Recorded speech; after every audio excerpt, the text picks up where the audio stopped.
Hello बच्चों, चलिए प्रश्न को पढ़ते हैं। निम्न में से किस गैस का वायुमंडल में आंशिक दाब न्यूनतम होगा? आपको विकल्प दिए हुए हैं। विकल्प ए है CO2 अर्थात कार्बन डाइऑक्साइड गैस, विकल्प बी है H2O, विकल्प सी है O2 और विकल्प डी है N2। तो आइए बच्चों, मुख्य अवधारणा को समझते हुए हम इस प्रश्न को हल करते हैं तथा विस्तार पूर्वक इस प्रश्न के संदर्भ में चर्चा करते हुए सही विकल्प का चुनाव करते हैं।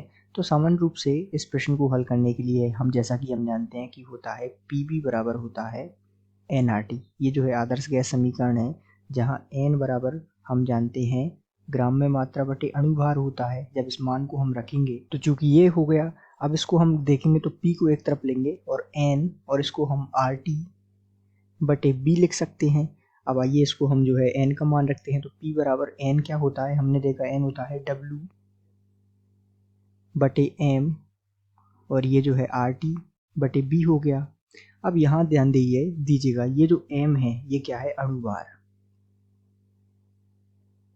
और ये इसके व्युत्क्रमानुपाती होता है किसके, दाब के। तो जिसका अणुभार अधिक होगा उसका जो आंशिक दाब है वो कम होगा।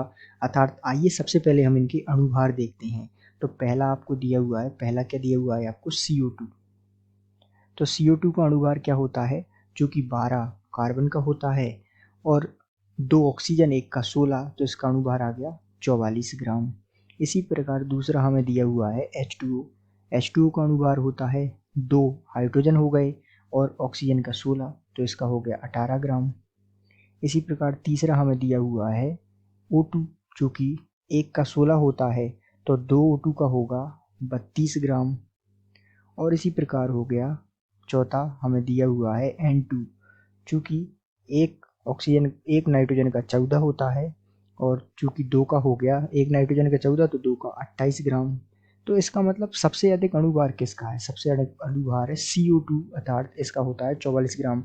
तो हमने देखा कि अणुभार CO2 का अणुभार कितना हो गया, 44 ग्राम, जो कि सबसे अधिक है। इसका मतलब इसका जो दाब है, जो आंशिक दाब है वो होगा सबसे कम।